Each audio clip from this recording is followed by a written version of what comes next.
Hey guys, tonight we wander into candlelit Thebes, where the windows glow like embers and thunder hums behind the hills, because you're about to follow the strangest birth story in the Greek world. You step softly down a narrow street that smells of crushed grapes and wet clay, and you glance up at a sky that is trying to remember whether it wants to rain or set the rooftops shimmering with heat lightning. A god is arriving, but not in the usual way. No tidy cradle, no orderly midwife, just lightning, rumor, and a very confused tailor job. You probably won't survive this if you try it at home, by the way. Thunderbolts and obstetrics make a poor combo. So, before you get comfortable, take a moment to like the video and subscribe, but only if you genuinely enjoy what I do here. And tell me in the comments where you're listening from and what time it is for you. I love seeing the map of yawns around the world. Now, dim the lights, maybe turn on a fan for that soft background hum, and let's ease into tonight's journey together. You move toward the palace where Semele, a mortal princess, keeps glancing at a door that keeps opening for a god who likes disguises. Zeus has been visiting in human form, all charm and storm smell, and you can taste iron in the air whenever he's near, the way you can taste rain right before the first cold drop. Hera, who is not amused by any of this, has been busy as well, whispering, needling, planting doubts like nettles in a garden. If he's really who he says he is, the whispers go, ask him to show you his true self. Even from your quiet corner, you feel the doom in that suggestion. It's like asking the sun to take its sunglasses off at 8 inches away. Still, curiosity is stubborn. You watch Semele demand the truth, and Zeus keep his fateful promise. The room fills with lightning. Pillars groan. You stand behind a curtain of heat you can't breathe through, and then, in the afterblaze, silence gathers like ash in your mouth. From the char of the chamber, Zeus lunges forward, not raging lord of the sky now, but panic-struck partner, and reaches for a small life inside the chaos. The child is not ready for daylight.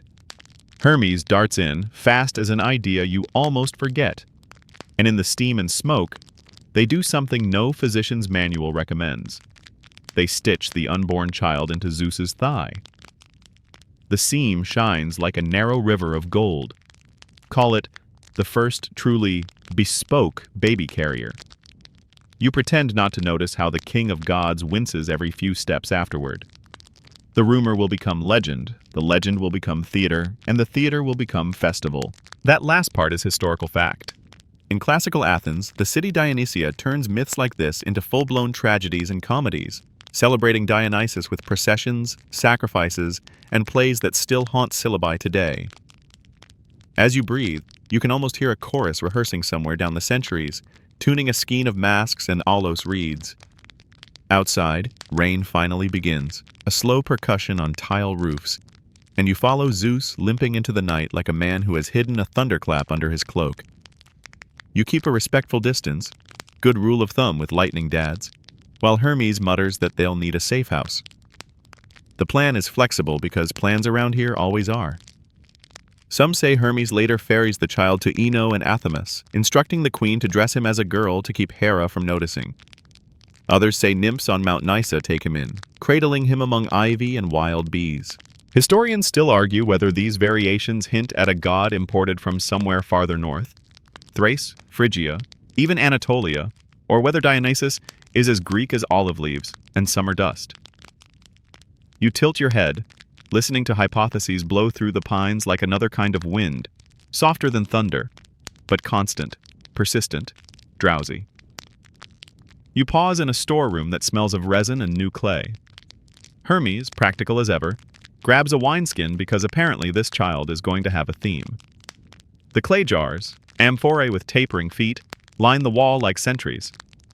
A potter's mark peeks through the lamplight, a scratched dolphin, or maybe a lazy wave. Quirky tidbit for your late-night collection? The ancients sometimes mix wine with seawater, a briny twist that makes you raise an eyebrow and also your cup. Wary but curious. Pine resin too. Imagine Retsina humming like a pine forest at noon. You're told this young god will one day teach everyone to dilute their wine with water, because straight wine is for emergencies, reckless sailors, and ill-advised poetry slams. That's another mainstream fact. Greeks routinely water their wine at symposia, the better to talk all night without waking up face down in a lyre. You can practically see the crater waiting to be filled, a bowl as calm as a small lake with philosophical ripples. The thigh-born child grows in secret, a slow heartbeat against thunderblood. When Zeus finally opens the living seam, the air smells of rain again, but softer now, as if cooed by doves. The child blinks, and ivy seems to lean in like a friendly neighbor. You crouch, steady your breath, and the world's edges blur the way they do right before you nap on a warm bus. He's named Dionysus, Dionysus if you want to feel the syllables like stepping stones. Zeus of Nysa, maybe? Or he who belongs to Zeus. The etymology shrugging in its sleep. A nymph hums a lullaby that loops like a shepherd's path, and the baby's fist curls around a strand of ivy as if remembering a promise. Second joke lands softly. You guess Zeus just invented skin-to-skin contact, but with a hardware upgrade. Somewhere, a parenting blog starts drafting top 5 myths for infant bonding. You step outside again, into a countryside where goats jingle and figs fatten under the leaf. From here, the future begins to flicker. A train of dancers on a hillside, drums wandering like heartbeats in the dusk, women letting their hair down not for scandal, but for a different kind of order. An order of rhythm and vine and trance. You can't see them clearly yet, not from the gate of an infant's first morning, but you feel the tug, the way you feel the tide, even when the shore is a rumor. A breeze moves through the ivy, and you catch a scent like crushed thyme, sweet and crisp. Third joke, gentle as a yawn. You picture Hera maintaining a helpful spreadsheet labeled Infants Concealed in Unusual Locations, color-coded by difficulty level, and you decide you would not want to be the intern responsible for updates. From a hilltop, you survey the city. Thebes, proud and occasionally unlucky, sprawls under mourning like a cat in no mood to move. The streets knit together temples, bakeries, workshops full of bronze's clean ring. You file away more odd notes because your brain loves trivia at bedtime. Somewhere a priest keeps a basket of sacred snakes that are very calm and very uninterested in you. Somewhere else, a chorus leader rubs olive oil into a mask to keep it from cracking. The more you look, the more you sense how this god will fit. Into harvest and theater, into travel, and the odd wisdom that arrives only after midnight. He will belong to borderlands, between waking and sleep, city and mountain, laughter and tears. That liminal quality shows up later at festivals like the Anthesteria, where newly opened wine is tasted and the boundary with the dead thins just enough for polite greetings. You shiver, but the good kind, like a breeze through linen. For now, though, you tiptoe back to the child on the ivy bed. His eyelids flutter. Someone whispers that he will learn from nurses who are also nymphs, from satyrs who are also tutors, from a world that is also a classroom. The story you're in hums with possibility. It's not the loud, brassy kind, more the quiet hum a hive makes when you pass by, respectful and just a little curious. You adjust your cloak because the temperature has shifted again, the way it always does when lightning stops arguing with the air and decides to keep its thoughts to itself. Soon, the god will walk. Soon, he will wander. Soon, you will follow, carrying a pocketful of facts and an ivy crown you're not sure how to wear yet. And when he finally does march with that impossible army of dancers, you'll remember this room, this seam of gold, and the rain that taught the tiles how to whisper. For now, breathe in. The night is long, and you are safe. You wake to birds arguing cheerfully in the pines and the soft clink of a small boy trying to wear an ivy garland that keeps slipping over one eye. The seam of gold you remember is now only a whispered joke among nymphs, because today the child toddles, and toddling prefers open paths. Hermes has vanished to run errands of the divine variety, but he leaves a wineskin dangling from a branch like a future syllabus. You fall in with the nurses, rustle of linen, smell of rosemary, and follow the little god through underbrush that paints your calves with dew. He points at everything with the grave authority of toddlers, which is how your wandering education begins. Not with scrolls, but with rocks, sap, goat bells, and people who never imagined they'd be teachers. The first tutors are plants. A nymph kneels to show him how vine tendrils look for anchors, the way lost thoughts look for sentences. And you hold the leaf up to the sun as light threads the green with 1,000 fine veins. Satyrs, part-time uncles, full-time chaos consultants, wander in and offer percussion lessons using gourd rattles and a drum made from a stretched goatskin. Silenus, older than hangovers and twice as wise, claims he teaches best after a nap, which is also your philosophy about most things. He hums a tune that will one day fill symposia, those ancient evening gatherings where people talk, sing, and sip diluted wine out of elegant cups. Mainstream fact for your notebook. At Greek symposia, the wine is mixed with water. 3 parts water to 1 part wine is a common ratio, to keep the night long and the poetry legible. You nod like a sommelier in flip-flops and keep walking. Your path curls down to a field buzzing like a harp. A beekeeper waves you in, her hands smelling of smoke and thyme. She shows the boy the clay hives, stacked like a sleepy apartment block, their little doorways busy with commuters in striped jackets. She lifts a comb glistening with honey, and the air turns golden in your mouth. Yeast rides on the skins of grapes, she says, and on the feet of bees, and on the sticky air itself. She lets a drip fall into a bowl of crushed fruit and shrugs as if to say, fermentations happen. The boy giggles at the fizz. Quirky tidbit. Some mountain honeys carry a wild rhododendron tang that can make unwary tasters feel a bit swirly. Ancient travelers tell stories of mad honey that turns the world briefly into a dance floor. Historians still argue whether early winemakers deliberately courted such chemical mischief or just learned, the way you learn not to nap under that one tree that always gives you weird dreams. Either way, you file it under useful chaos. A shepherd takes over the lesson near noon. He is the sort of man who knows clouds by their nicknames and sheep by their size. He cuts a shoot of vine with a knife that has opened more lunches than battles, and shows the boy where to prune, so the plant grows brave rather than wild. He talks seasons, wait for the great star to return, watch the wind, pick when sweetness outweighs stubbornness. You catch a practical rhythm in his words that echoes a very old farmer's calendar, tasks counted not by dates but by constellations and chores. Another mainstream fact slides into your pocket. Greek growers train vines along stakes and lines, pruning carefully to manage sun and fruit, then tread grapes in shallow presses before fermenting the juice in jars.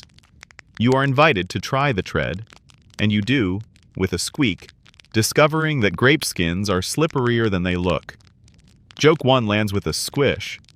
If elegance is required, you are going to need sturdier ankles. Afternoon finds you at a potter's yard, where a woman with clay up to her elbows turns the wheel with a foot that never seems to tire. Amphorae rise from the spinning like tall, patient thoughts. Narrow necks for pouring, pointed bases for storage racks or ship holds. She paints a dolphin near the shoulder because every jar deserves a travel companion. She shows the boy how pitch or pine resin is brushed inside to seal the pores, better for keeping air out and flavors in, and how a lid is tied down with cord and a neat seal. Quirky aside, some amphorae carry stamped seals that are basically ancient "please don't steal my lunch" labels, and you adore the passive-aggressive practicality. Historians still argue whether regional resin recipes left distinct signatures you can taste in shards dug up centuries later. Resin notes from Attica versus the Peloponnese. That kind of sleepy detective work that thrills pottery nerds and, apparently, you. Toward evening, a traveler arrives with wind in her cloak and dust that looks expensive. She is from the north, or the east, depending on how stories draw their maps, and she carries a language that rolls like small pebbles. She pours an amber drink, honey and grain, a cousin to beer, and then offers the boy a cup of watered wine, explaining that both beverages require patience, cleanliness, and agreeable jars. She speaks of festivals in Thrace, where drums teach feet to forget sidewalks, and of Anatolian hills, where grapes climb rough stone like determined cats. Historians still argue whether Dionysus worship first blossomed in Thrace, Phrygia, or somewhere utterly local, and then borrowed foreign flavors. The debate purrs along like a late train you can hear but not see. Mainstream reality, though. Trade routes carried vines, techniques, and songs between regions for centuries, and you can smell the exchange in the traveler's satchel, the pepper of far markets, the sweetness of distant orchards. Joke 2, gentle as a wink. You decide imported mostly means, my pantry looks exciting. Someone hands you a crater, wide as a bird bath, and you help mix. Cool water, wine dark as plums, a swirl with a ladle that sends the surface into galaxies. The boy watches, solemn as a lab supervisor.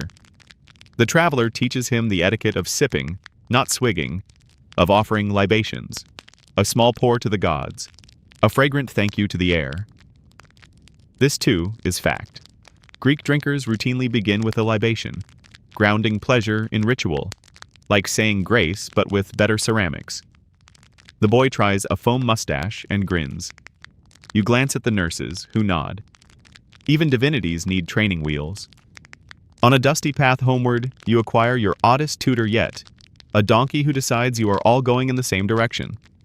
He plods with the nearly audible philosophy of donkeys, steady, skeptical, immune to peer pressure. The boy pats the shaggy neck. The animal blinks the way old librarians blink at small miracles, politely, then with snacks. You remember how Silenus supposedly prefers riding a donkey to walking, and how Dionysian processions often feature the same patient ears and careful hooves. Quirky titbit worth saving. Some vineyards dress their donkeys with tiny bell collars, not to be festive, though yes, but to keep track of them among vines as dense as gossip. Joke 3 arrives on 4 legs. You realize the donkey is your spirit guide for social gatherings, unhurried, hydrated, suspicious of stares. Night returns like a calm tide. The boy, drowsy with lessons, leans into a nymph's shoulder. You hear faint music, half lullaby, half field chant, and you think about how knowledge arrived today in odd packages. A honeycombed syllable, a clay-slick hand, a shepherd's weathered sentence, a traveler's map folded into a cup, mainstream detail to tuck under your pillow. The spread of viticulture and wine culture isn't just mythic. Archaeological sites show presses, jars, and grape pips scattered across the Aegean world, a quiet testimony to long practice. And yet the edges blur like a dream when you wake and can't quite remember whether the cat spoke. Historians still argue whether Mount Nisa points to a specific ridge in Boeotia, a peak in Asia Minor, a memory of India, or simply the perfect mythical somewhere. The kind of place that teaches because you can reach it only by wandering. You bed down under a sky rinsed with stars. The wineskin from Hermes swings in the breeze, a patient punctuation mark. Somewhere, Hera's spreadsheet ticks to a new line. Child now instructed by plants, bees, shepherds, potters, donkeys. And you are absurdly pleased to imagine the gods using office software. You roll your cloak as a pillow, smell pine and smoke, and watch the little god's breath go slow and even. Tomorrow will bring experiments, jars and rocks and the reckless courage of trying. But tonight, the lesson is simpler. Learning happens in motion, with sticky hands and muddy feet, and the permission to ask every leaf its name. You close your eyes. The bees keep time. The donkey sighs a philosophy essay. And the hills cradle your small camp the way amphorae cradle their quiet seas, fermentations murmuring towards morning. Morning arrives with the smell of dew-soaked earth and the faint sound of someone trying to whistle with a grape stem. You rub your eyes because, yes, the boy has found a cluster of pale grapes on a scraggly hillside vine, and now he is testing whether stems make better flutes than straws. Spoiler, they don't, though he claims the resulting squeak is music. You follow him into a patch of rocky soil that looks better suited to goats than farming. But apparently this is where the god of wine chooses to begin his experiments. You crouch down, brush dust from your knees, and watch him poke at the stubborn ground with a stick. Welcome to viticulture's first internship, complete with unpaid hours, questionable tools, and a boss who's about 3 years old and happens to be divine. He plants cuttings, carefully jabbing them into crevices, patting the dirt like a baker smoothing flour. Nymphs hum encouragement, while satyrs lounge nearby pretending to supervise. One satyr mutters, "They'll never grow here." and another wagers a wineskin on it. Joke 1 flutters in. You imagine a divine job posting. Wanted, miracle grapevine cultivator. Must work well with goats, occasional thunder. Still, plants are stubborn, and so is the boy. You water the cuttings with a clay jug and wonder if any respectable gardener has ever tried farming on rock faces instead of meadows. Mainstream fact: Greek viticulture often thrived in precisely these rocky, hilly places where cereals struggled. The shallow soil, harsh sun, and scarce rain combine to stress the vines. Counterintuitively, stressed vines make stronger, more flavorful grapes. You file this under life lessons disguised as agriculture. Days pass, and the experiment begins to sprout. The vines coil upward, thin but defiant, stretching toward the sun like dancers rehearsing a slow routine. You taste the first fruit months later. A handful of tiny grapes, tart enough to make you pucker so hard your ears twitch. Dionysus doesn't mind. He chews happily, juice dripping down his chin like paint. Then he insists on crushing the leftovers in a bowl. You roll your sleeves, stomp with your toes, and find yourself laughing at the ridiculous mess. Purple splashes on ankles, sticky hair, a floor that looks like you lost a battle with a berry pie. Quirky tidbit: ancient Greeks often trod grapes barefoot in shallow presses called lanoi, sometimes carved right into rock faces. Archaeologists have found these stone basins on islands like Crete and Santorini, still stained with centuries-old pigments. You wiggle your toes. Privately thrilled, you are reenacting one of history's earliest winemaking steps, minus the cleanup crew. The juice is poured into a clay jar. The boy, with the confidence of toddlers and gods, ties a lid with string, then announces, "Now we wait." Waiting, however, is not his strength. 3 days later, he peeks inside, frowns at the fizzing froth, and demands a taste. You sip, immediately regret it, and cough through bubbles that sting your nose. Joke 2 lands with a burp. Congratulations, you've just invented grape soda, centuries before carbonated water. The boy grins anyway. Fermentation is working. Mainstream fact to soothe your pride: wild yeast clinging to grape skins triggers fermentation naturally. No recipe card needed. That fizz is carbon dioxide, a sign the sugars are busy transforming into alcohol. Historians still argue whether early Greeks deliberately nurtured this process or merely stumbled on it when grape juice left in jars began to transform into something altogether livelier. You lean towards stumble, given how sticky your sandals are. The next trial is less chaotic. A satyr named Ampelos, whose name literally means vine, teaches the boy to prune.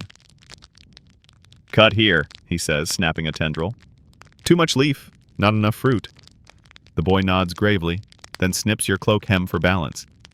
You sigh, adjusting your wardrobe, but the principle makes sense. In viticulture, pruning controls growth, directing energy toward grapes instead of endless greenery. Mainstream fact: Greek farmers pruned in spring and summer, shaping vines to climb stakes or sprawl across low trellises. Amphorae later carried the results, sealed with resin, and sometimes even stamped to indicate region and quality. You imagine ancient wine labels. Vintage 900 BCE, bold notes of clay and goat bell. Joke 3, dry as the soil. You decide marketing hasn't changed much. People will pay extra if you convince them it's rare.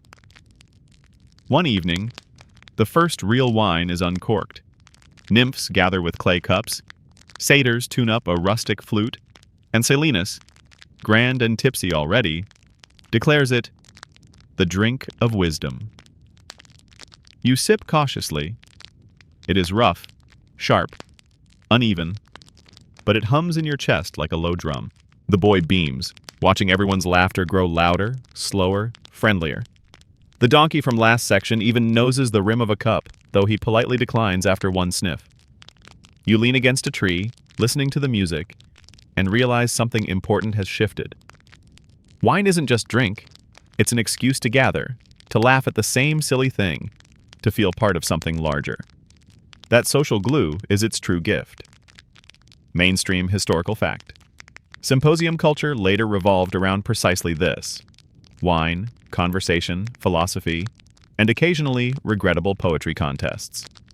As the stars slide overhead, you notice another experiment, leaving one amphora sealed longer, untouched. The boy pats it like a pet, promising patience. Days lengthen into weeks, and when you finally crack it open, the aroma is deeper, smoother, less wild. Historians still argue whether early Greeks aged wine deliberately or simply discovered by accident that time mellows a jar. Either way, you've now learned the value of letting something breathe quietly in the dark. It's a bedtime lesson if ever there was one. Good things ferment at their own pace. When dawn comes again, the vineyard has grown into something you can almost call a garden. The rocky soil is still harsh, but vines curl across it like green handwriting, spelling a future. Bees hover, grapes swell, nymphs hum lullabies. You walk between rows, brushing leaves that are cool in the morning but warm by afternoon. Dionysus toddles at your side, sticky hands reaching for fruit, eyes sparkling at the promise of another messy stomp. The hillside feels alive, buzzing not just with insects but with beginnings. You yawn, stretch, and let the sweetness linger on your tongue. Somewhere, Hera sighs, realizing this vine hobby is getting out of hand. Somewhere, a chorus leader sharpens his voice for plays not yet written. And here, tonight, you tuck yourself into a memory of grapes fermenting in clay, of vines curling against stone, of a god discovering that waiting can be its own kind of magic. By now, the vineyard hums like a lazy beehive, and Dionysus is no longer content to toddle among jars and pruning knives. He wants company, the kind that sings too loud and trips over tree roots. Enter the satyrs. You hear them before you see them.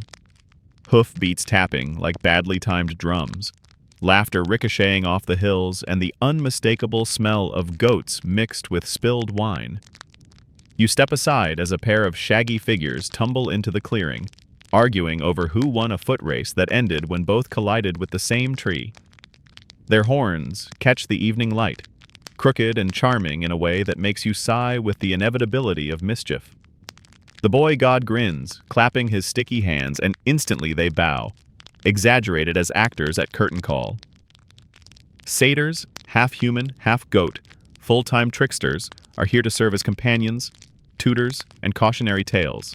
You walk among them, noting the way their eyes dart from vine to flask, their tails flicking at flies as if they have better things to do than be respectable.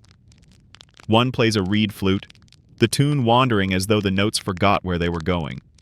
Another balances on one leg while reciting lines of poetry so bad even the donkey groans. Joke one lands in the dust. You realize you've basically joined history's first college improv troupe, only with hooves. Silenus arrives last, swaying like a ship that refuses to sink. Older than most myths and twice as wrinkled, he is both mentor and menace, the kind of uncle who insists he knows every shortcut and yet always gets lost. Mainstream fact for the evening: Silenus appears throughout Greek art and literature as Dionysus's wise but drunken companion, often riding a donkey and dispensing cryptic wisdom between hiccups. His wisdom tonight is that pruning knives should double as percussion instruments, which works surprisingly well until a nymph confiscates the blade. You suspect she's been here before. The satyrs quickly set about teaching the boy all the important life skills: how to laugh too loudly, how to chase shadows, how to make a flute out of anything vaguely tubular. They demonstrate the satyr dance, a skipping, hopping mess that looks like it was choreographed by goats on ice. Dionysus tries, nearly falls, then recovers with a move so smooth you swear you just witnessed the invention of jazz. Quirky tidbit: ancient dithyrambs, choral hymns dedicated to Dionysus, involved ecstatic dance and music, often accompanied by aulos, double-pipe flutes. Some scholars even argue dithyrambs evolved into Greek tragedy itself. Historians still argue whether satyr dances were improvised chaos or carefully rehearsed ritual, but you, standing here ankle-deep in goat prints, are betting on both. Evening deepens, and the first real lesson begins. Storytelling. A satyr points at the stars, inventing wild myths about how each one got there. "That bright one?" he says. "A grape that flew too high." Another claims Orion was actually a shepherd who owed him money. The accuracy is debatable, but the performance is mesmerizing. The boy listens, wide-eyed, soaking in rhythm and exaggeration, because stories, like wine, improve with time and retelling. You find yourself leaning in, lulled by voices, the flicker of fire, the faint sweetness of grape skins drying nearby. Mainstream fact to anchor you. Greek oral tradition is indeed how many myths survived before Homer and Hesiod wrote them down, passed along by bards whose job description was essentially, "Don't let people get bored." At some point, a satyr offers you a cup. You sip cautiously. Too late. The concoction is half fermented, half experiment, wholly unwise. You cough, the satyrs roar with laughter, and Dionysus pats your back like a physician who forgot his license. Joke 2 lands in the froth. Congratulations, you've discovered the prototype for frat party punch. Somewhere in the distance, you imagine Hera making another entry in her spreadsheet. Followers acquired, rowdy goatmen, project risk, escalating. Night thickens, music grows louder, and suddenly the clearing transforms. Satyrs leap over the fire, horns gleaming like bronze.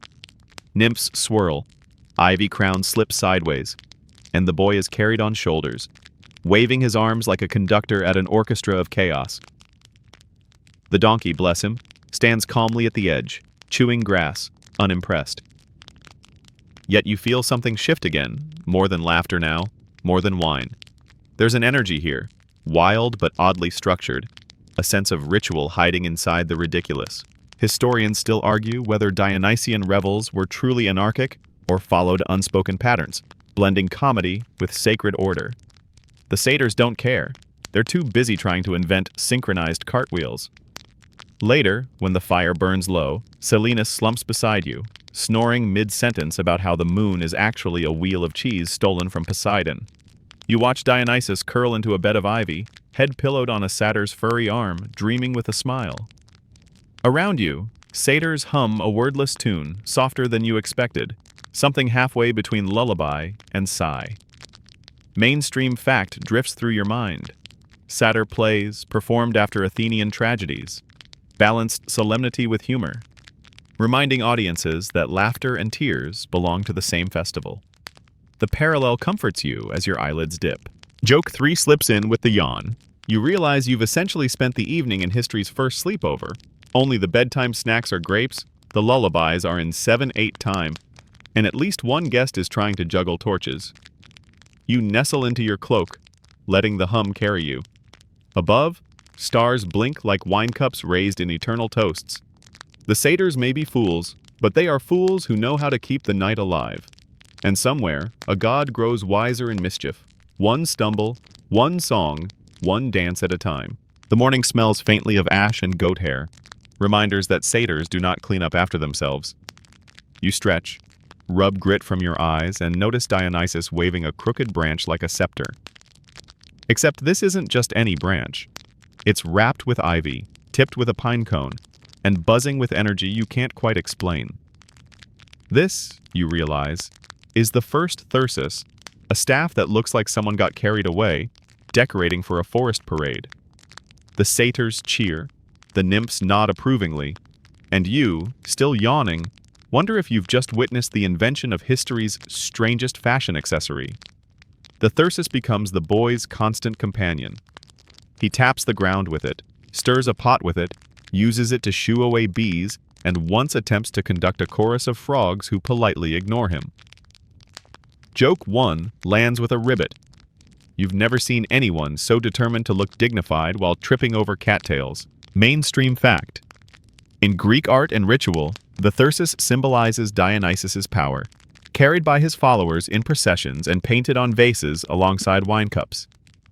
It was often depicted as a fennel stalk topped with ivy or a pine cone, sometimes hollowed out and rumored to hide honey, seeds, or even drops of wine. You twirl yours experimentally, promptly whack yourself in the shin, and decide symbolism is safer than swordplay. During the day, the satyrs teach the boy how to ornament the thyrsus with ribbons, bells, and bits of grapevine. One insists the bells keep away snakes. Another claims they attract them. Historians still argue whether Thursoi had practical purposes beyond ritual. Were they walking sticks for long journeys, or simply props for ecstatic dance? You watch Dionysus whirl the staff in circles, nearly toppling over, and lean toward dance prop. Either way, the staff becomes a kind of passport, granting him authority among the ragtag troupe. Wherever he plants it in the earth, people pause, sensing something more than wood and ivy at work. One afternoon, you travel with him into a small village. The locals eye the satyrs warily, but warm to the boy's smile and the thyrsus twirling in his hand. He shows them how to plant vines, to prune carefully, to wait patiently. Then he lifts the thyrsus like a conductor's baton, and suddenly the lesson becomes a festival. Drums beat, flutes squeal, and villagers find themselves dancing, laughter bubbling up as easily as water from a spring. Quirky tidbit. In some depictions, Dionysus's followers used their thursoi as makeshift percussion, tapping them on the ground or shaking the ivy-wrapped tips to create rhythm. By the end of the evening, you're sure the villagers will remember the staff long after they've forgotten the awkwardness of their first grape stomp. But not everyone is charmed. On the road back, a stern farmer blocks your way, unimpressed by goat-legged dancers and ivy crowns. He demands to know what business you have parading through respectable fields. Dionysus raises his thyrsus calmly, plants it in the soil, and you blink, up sprouts a vine heavy with grapes, ripening in seconds. The farmer stares, mouth open, then silently gathers fruit into his cloak. Mainstream fact to steady the wonder. Grape cultivation and ritual often blended in Greek religion, with myths of vines sprouting miraculously serving as allegories for the spread of viticulture across new regions. Historians still argue whether such stories mask real trade introductions. When a new variety arrived, it might as well have been miraculous. You kick a pebble, half amused, half awed, as you follow the troop onward.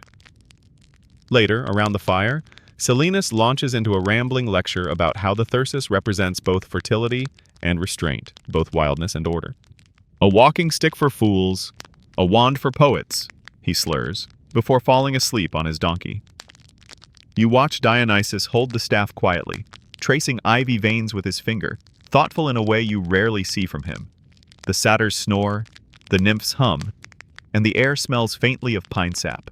Joke 2 sneaks into your weary grin.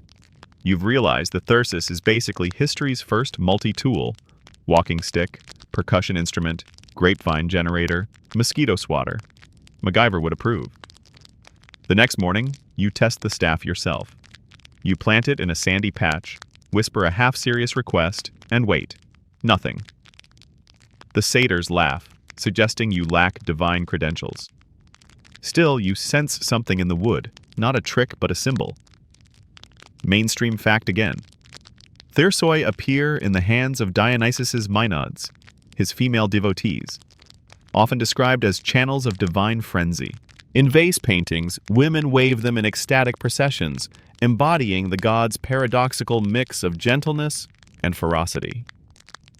You picture hillsides echoing with the sound of thursoi striking rock, ribbons streaming, bells jangling like distant rain.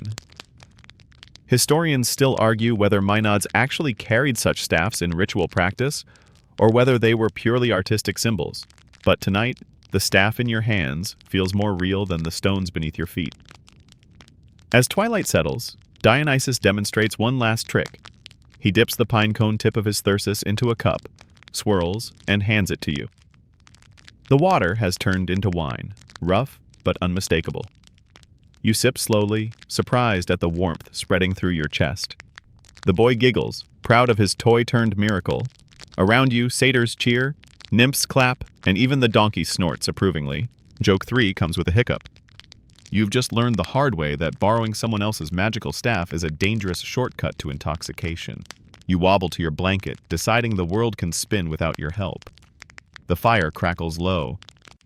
The thyrsus leans nearby, its pine cone catching the glow, ivy leaves whispering in the breeze. It no longer looks ridiculous, not entirely. Instead, it feels like a promise. Of parades, of songs, of laughter that can outlast stern farmers and skeptical neighbors. You curl into your cloak, half smiling, half drifting, the rhythm of staff against earth still pulsing in your ears like a heartbeat you can almost fall asleep to. By now, the boy god no longer seems quite so small. His vines stretch farther across the hillside. His thyrsus leans proudly at his side. And most importantly, he has begun to gather followers who are not half-goats or immortals sneaking babysitting shifts. These are mortals. Farmers weary of plowing, shepherds humming to themselves on lonely hills, women who have discovered that dance can loosen the tight knots of daily chores. They arrive one by one, first curious, then loyal, then utterly devoted to this strange child of thunder and ivy. You walk with them, noticing how ordinary people shift under the new rhythm. A potter sets down his wheel and suddenly claps along to a flute. A mother with flower still on her arms ties ivy in her hair and joins the circle. Even an old man with a limp shuffles into the dance, laughing when he nearly topples, but is caught by two strangers who instantly become friends. Mainstream fact: the cult of Dionysus did indeed welcome outsiders, women, foreigners, the poor, groups often excluded from other civic rituals in ancient Greece. His worship was, in many places, a chance for the marginalized to step into the center of the circle. You feel the relief of it, the freedom like cool water after a hot march. The first mortal follower you properly meet is a young woman named Aglaia. She used to spend her days weaving, eyes aching, fingers cramped. Now she twirls with her hair loose, chanting words that feel older than the loom. She tells you that when she dances, she forgets the weight of her father's expectations, her husband's frowns, her own silent worries. Quirky tidbit: ancient sources often describe women as central to Dionysus worship, and archaeological finds, terracotta figurines of dancing women, little Thirsoi charms, suggest they weren't merely background characters. Historians still argue whether these accounts describe actual liberation for women, or whether male authors exaggerated the wildness of Maenads as a kind of exotic otherness. You shrug, watching Aglaia whirl until the fire blurs. Whatever scholars say later, her joy right now is real. A shepherd named Malus arrives next, leading a flock that insists on following him straight into the clearing. He claims he heard flute music drifting across the fields, sweeter than anything played by mortals. He sits, offers cheese, and laughs when the satyrs steal half of it. He doesn't mind. He says their mischief makes his sheep calmer. Mainstream fact: herding life in ancient Greece was indeed solitary and seasonal, often leaving men wandering mountains with little human contact. It's not hard to imagine such men finding relief in a communal, ecstatic cult. Joke 1 drifts in. You decide Dionysus has basically invented group therapy, except the snacks are better and the dress code includes ivy. Not all arrivals are cheerful. One man stumbles into camp trembling, muttering about how he cannot sleep, how his dreams rattle like stones. The boy touches his hand, offers him a cup, and soon the man dozes peacefully beside the fire. You notice how wine, music, and belonging work together, easing burdens, quieting minds. Quirky tidbit: some ancient physicians prescribed diluted wine as a treatment for insomnia and melancholy. Victorians, centuries later, would try lettuce soup and electric helmets, but here, in this simpler clearing, a little song and a little drink do the trick. Historians still argue whether Dionysian rites provided true healing or were dismissed by elites as mere escapism. You look at the sleeping man and quietly vote for healing. The troop grows. Farmers leave behind half-plowed fields to march for days. Housewives vanish from kitchens, their neighbors whispering. Children sneak out to join the rhythm of drums. A fisherman sets down his nets, claiming the sea itself urged him to dance. Joke 2 arrives as you realize Dionysus has basically invented the first music festival, complete with questionable sleeping arrangements, open-air dining, and at least one guy insisting he's seen a better band back in Thrace. You sip from a shared cup, grinning at the timelessness of it. Even animals seem caught in the current. Birds swoop lower, donkeys bray on the beat, and one cow joins the circle briefly before wandering off unimpressed. Silenus claims this proves Dionysus's divinity. You suspect it proves cows have a secret sense of humor. Mainstream fact: animal imagery often accompanies Dionysian worship. Panthers, leopards, serpents, symbols of untamed nature that mirror the god's wildness. You note how the ordinary donkey, though less glamorous, is the true backbone of travel here. Historians still argue whether the exotic animals in Dionysian myths were ever actually present in rituals or just symbolic exaggerations. But you like the thought of at least one slightly bewildered cow wobbling in the dance. At night, the camp transforms. Mortals and satyrs alike chant together, stomping feet raising dust that glows in firelight. The thyrsus gleams like a lighthouse in Dionysus's hand, ribbons trailing in smoky air. You watch Aglaia whirl past, Melis clap on the beat, the once sleepless man humming in his dreams. The ordinary world feels distant, like a dream you half remember. Here, boundaries blur. Man and goat, sober and intoxicated, labor and leisure. Mainstream fact: scholars call this phenomenon liminality, crossing thresholds where normal roles dissolve. Dionysus presides over it like a conductor, turning dissonance into harmony. Joke 3 tiptoes in as you yawn. You realize you've joined what amounts to history's first community dance class, complete with snacks, emotional breakthroughs, and a goat who refuses to clap on beat. You settle by the fire, hearing laughter roll like waves. Dionysus sits among his growing band, eyes half-lidded but alert, as though he's listening not just to music but to the heartbeat of something larger.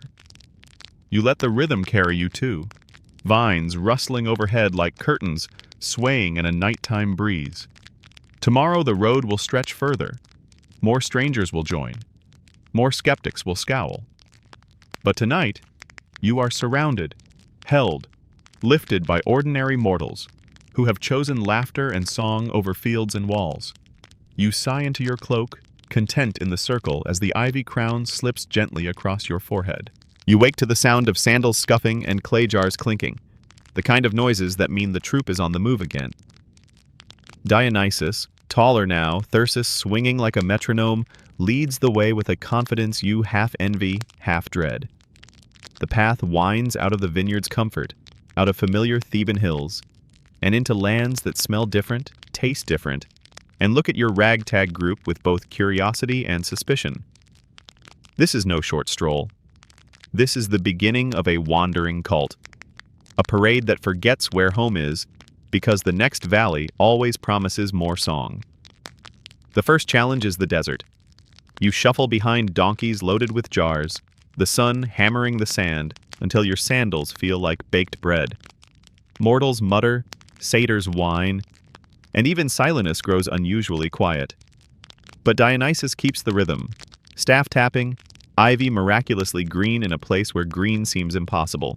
Joke 1 bakes in your brain. You wonder if this is the world's first traveling wine club, except instead of comfy vineyards, you get dust storms as the entertainment. Mainstream fact: Dionysus's myths often include journeys eastward, sometimes as far as Phrygia, Thrace, or even India, symbolizing the spread of viticulture and ecstatic ritual into new territories.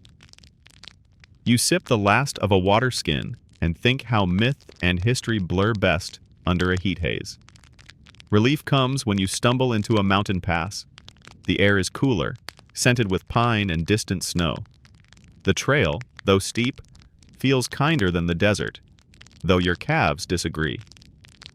Here, nymphs claim every spring belongs to them, and they laugh as satyrs try to steal handfuls of icy water only to shriek at the cold.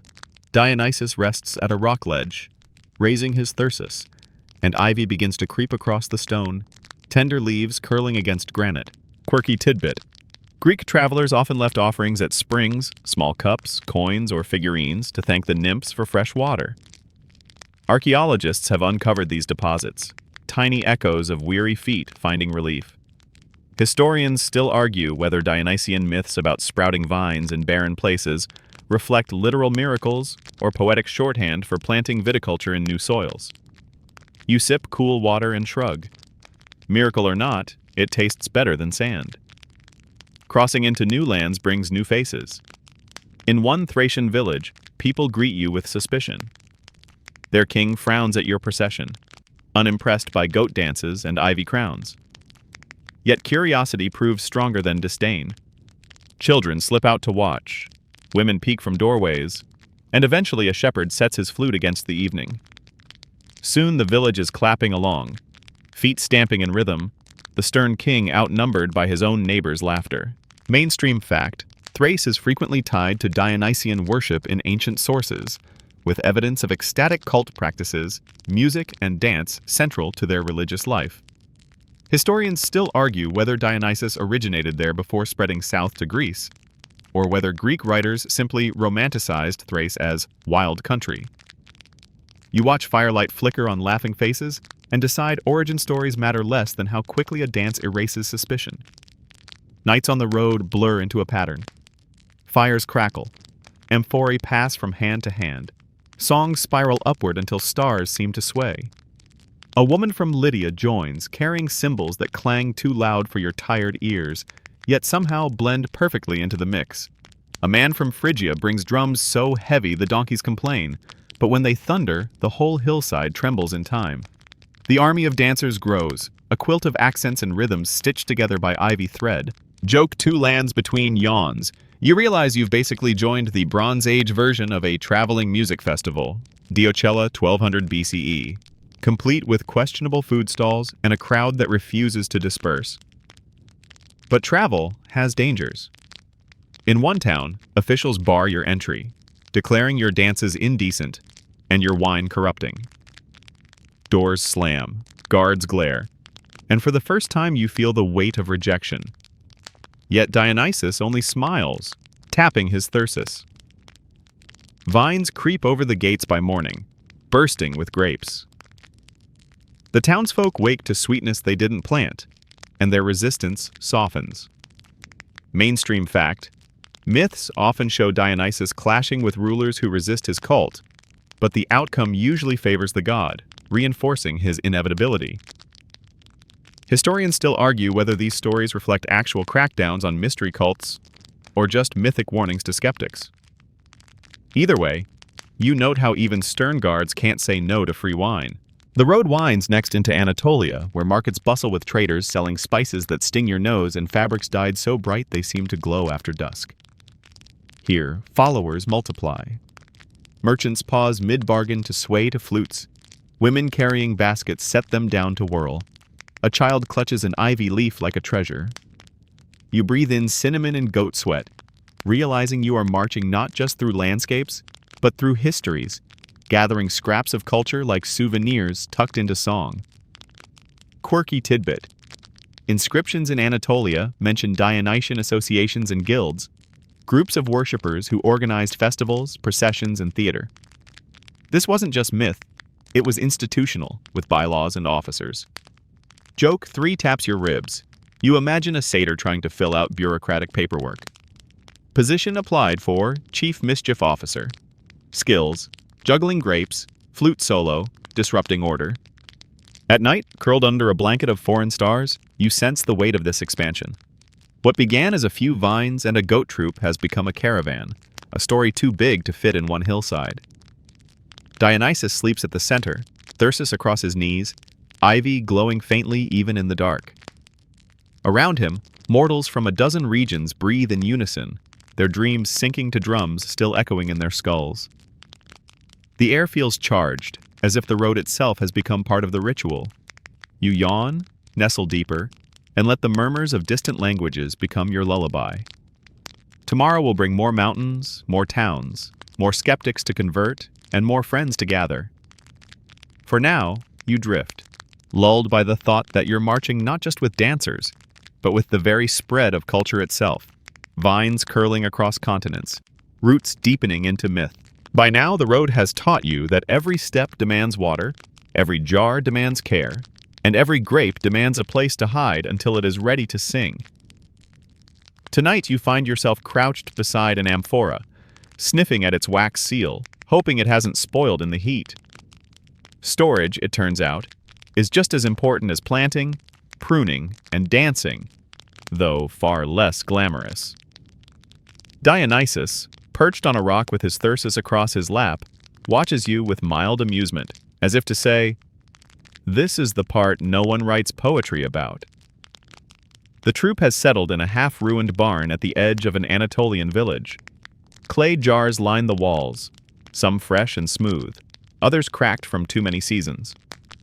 A satyr insists one of them is definitely fine, then tips it too fast, spilling half its contents onto the floor. The smell hits immediately. Vinegar. Everyone groans. Mainstream fact. Ancient wine was notoriously prone to spoilage. Without modern corks or refrigeration, exposure to air quickly turned it sour. To combat this, Greeks sealed jars with pitch, resin, or even clay stoppers smeared with wax.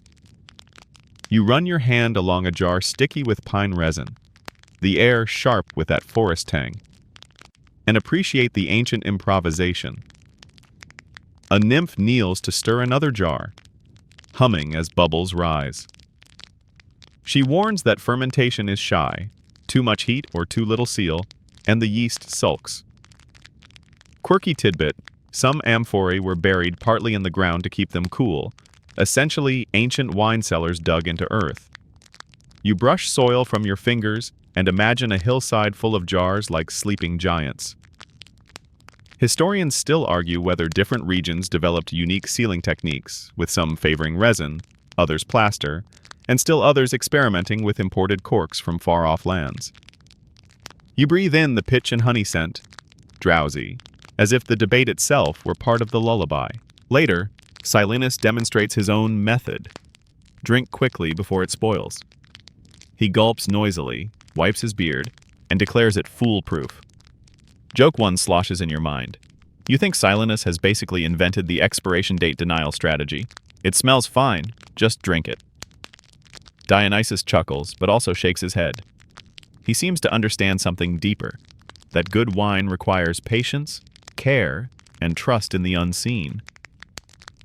He presses his palm against the clay, as though listening for a heartbeat inside. A villager joins the circle, bringing a curious vessel shaped more like a squat pot than a tall amphora. He explains this design works better for short storage, especially in smaller households. He points to a painted symbol scratched onto the shoulder, a dolphin. This one came by sea, he says. Mainstream fact, wine was a major trade commodity across the Mediterranean, shipped in amphorae stamped with maker's marks. Archaeologists use these stamps to trace trade networks, finding shards as far afield as Spain, Egypt, and the Black Sea. You tilt the jar in your hands, picturing waves slapping against wooden hulls while sailors prayed the clay didn't crack mid-journey. As night falls, a satyr attempts to invent a new storage method, hollowing out a giant gourd. He pours half a jar into it, ties the top with reeds, and proudly sets it aside. By morning, it has collapsed into a sticky mess that smells like compost. Everyone laughs, and Dionysus gently pats the satyr's shoulder, murmuring something about experiments. Joke 2 rises with the dawn. You suspect gourds are the ancient equivalent of just put it in Tupperware, and equally disappointing when lids fail. Still, not every trial ends in vinegar. One amphora, left sealed for weeks, emerges with wine smoother than anything you've yet tasted. Dionysus pours it into a crater, waters it carefully, and offers you a cup. It tastes rounder, calmer, almost musical. The group hums approval, and even Silenus pauses mid-guzzle to nod. Mainstream fact. Greeks typically diluted wine with water before drinking, both to stretch supplies and to avoid chaos. Symposium culture prized moderation, at least in theory, even if practice often involved plenty of rowdy songs. Historians still argue whether early storage methods were consistent enough to produce high-quality wine regularly, or whether luck played the largest role.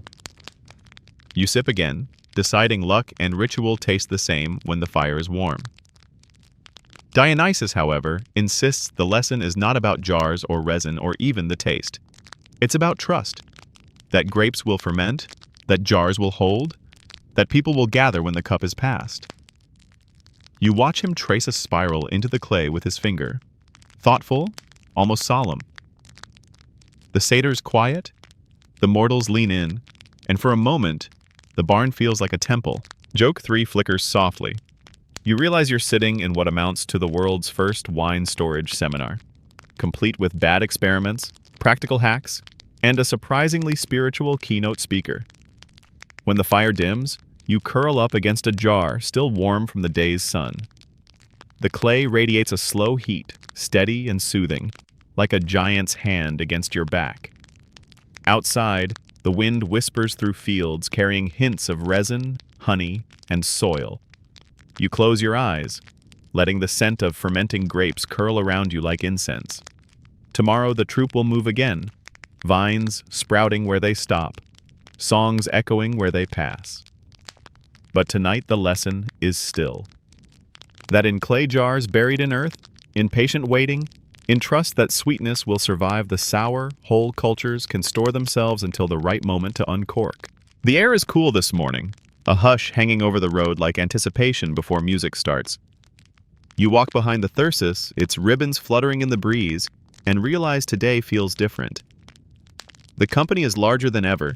Farmers, shepherds, potters, travelers, all clutching ivy crowns or tambourines. And Dionysus seems taller, his stride steadier, as if he's rehearsing for something grand.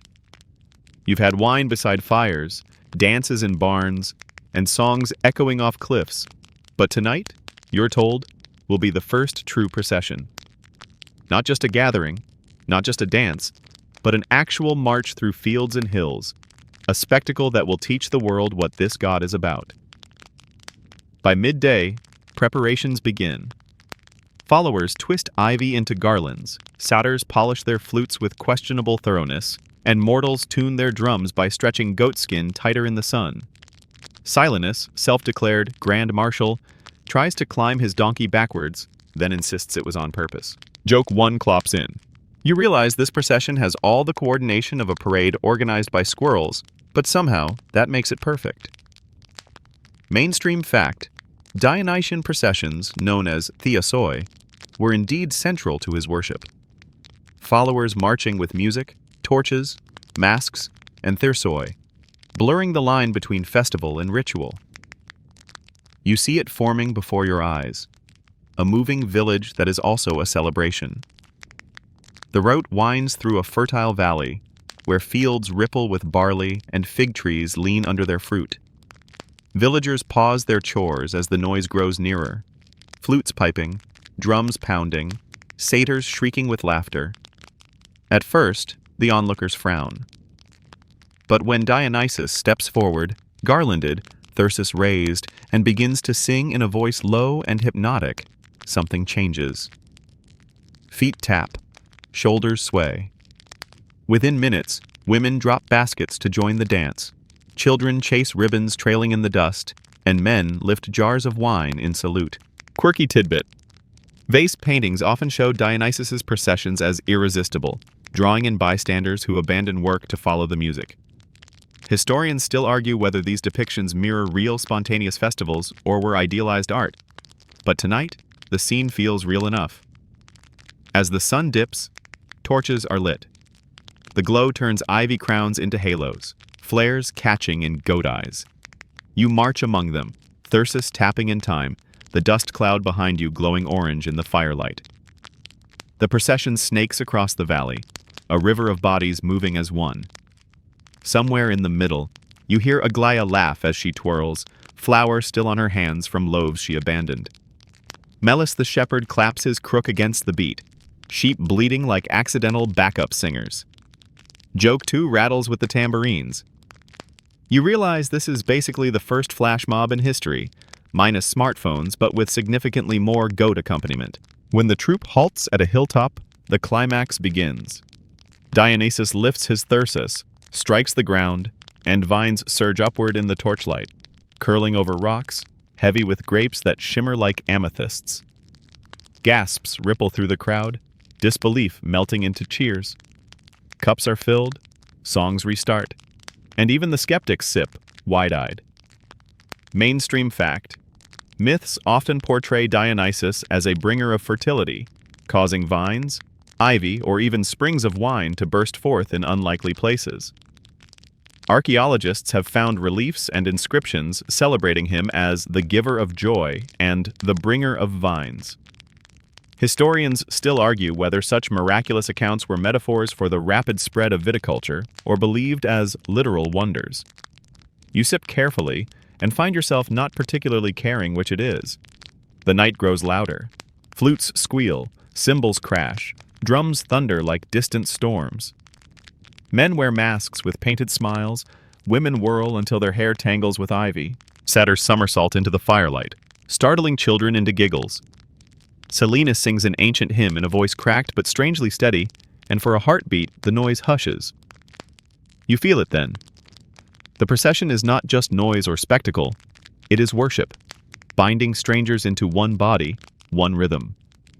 Mainstream fact, dithyrambic choruses, ecstatic hymns to Dionysus, were performed in Athens at festivals, sometimes with 50 men dancing and singing in circular formation. These songs, scholars argue, were the seedbed of Greek theater itself. Historians still debate whether tragedy truly evolved from dithyrambs, but here, in this circle, the link feels undeniable. At one point, the donkey wanders to the front, ears catching the torchlight, leading the entire parade for a good mile. Nobody corrects it. Joke 3 brays happily. You've just joined a divine procession where the grand marshal is a donkey who seems to know the route better than anyone else. Even Dionysus doesn't object, only laughs, patting the animal's back as though crowning it honorary leader.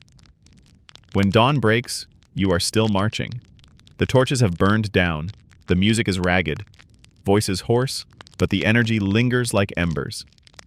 You crest a hill and look back. The valley is scattered with garlands, footprints, and abandoned tools. Behind you lies a trail of laughter, song, and empty jars. Ahead lies another town, another hillside, another chance for strangers to be swept into the dance. You exhale, steady and drowsy, realizing the world has just learned a new way to celebrate. The first procession is over, but the echo of it will march through centuries. You tuck that thought under your cloak, humming softly as you stumble toward sleep, the rhythm of drums still chasing you into dreams. Morning finds you stiff, dusty, and in need of something stronger than goat's milk, but the march never pauses. The troop has grown too loud, too visible, too strange to pass unnoticed. And now the first true resistance arrives. In the distance, a small kingdom's banners flap, bright cloth against the horizon, and a line of guards blocks the road. Their king stands before them, stern-faced, robes crisp, as though he's practiced looking unimpressed. Dionysus halts, his thyrsus grounded in the earth, and the chatter of satyrs dies down to an uneasy cough. The king speaks with authority, declaring the dances indecent, the wine dangerous, the mixing of men and women scandalous. He orders the crowd to disperse, to return to proper lives. Joke 1 whispers under your breath, "You've just met the first man in history to ban fun." Mainstream fact?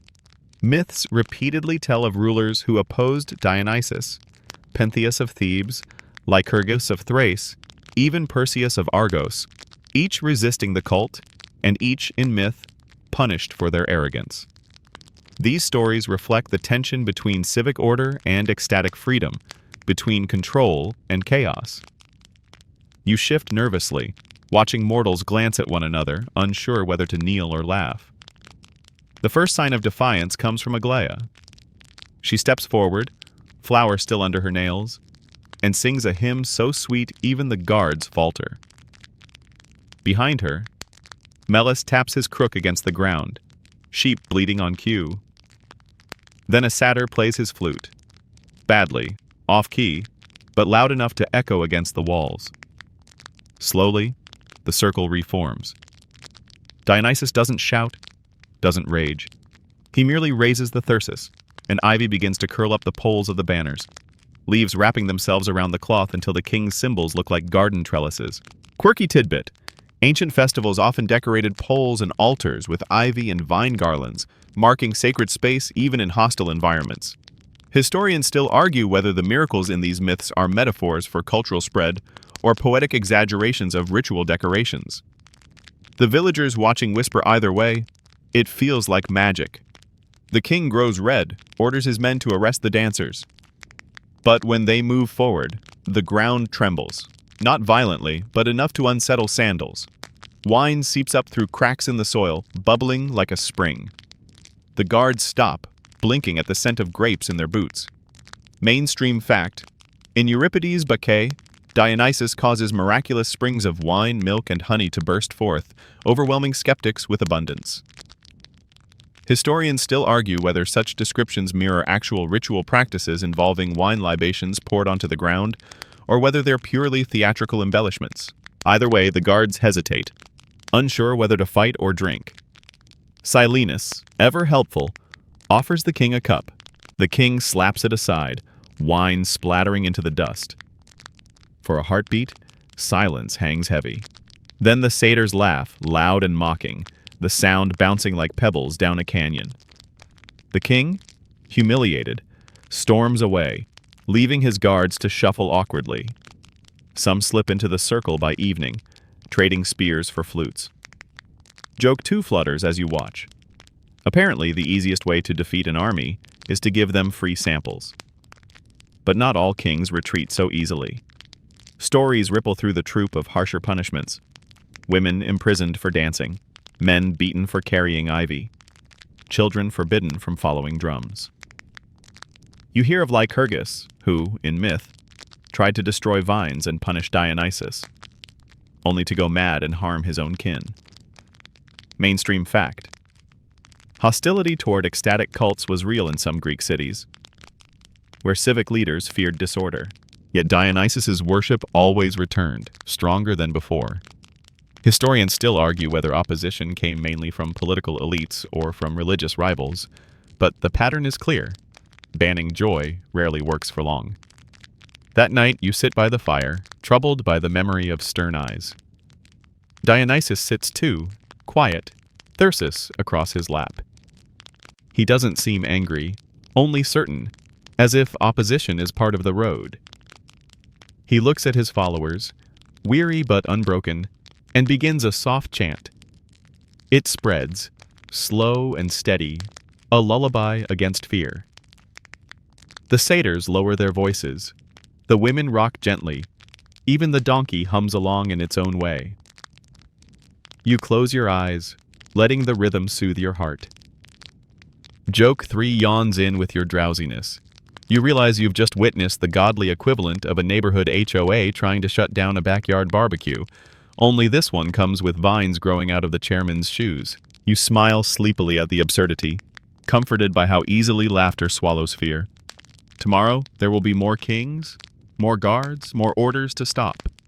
But tonight, the music still rises, the wine still pours, and the dancers still dance, their shadows flickering like ivy across the walls of history.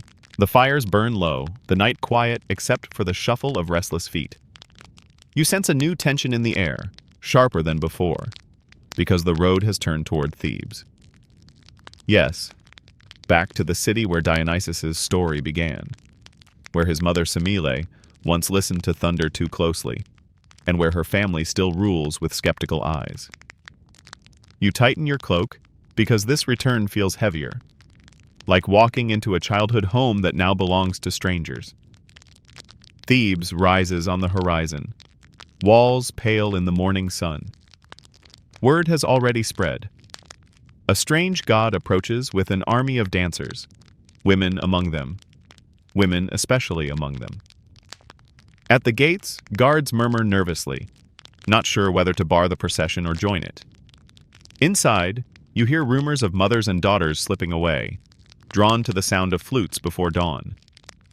Mainstream fact: Euripides' Bacchae tells how the women of Thebes, driven by Dionysus, left their homes to dance on Mount Cithaeron. They became maenads, raving women, dressed in fawnskins, crowned with ivy, carrying thirsoi. Archaeological evidence, vase paintings, terracotta figurines, echoes this imagery. You feel history and myth pressing close together here, like two hands clapping on the same beat. You follow one such woman, Autonoe, Semele's sister. She leaves her loom behind, its threads dangling like unfinished thoughts. Her husband shouts, but she walks calmly into the fields, joining Aglaia and dozens of others. They chant as they go, not frenzied, but steady, like waves rolling onto shore. You hear the words, hymns to a god who makes burdens lighter, who replaces walls with horizons. Quirky tidbit. Some accounts say these women wore snakes as garlands or carried them gently in their hands, symbols of renewal. You keep a safe distance.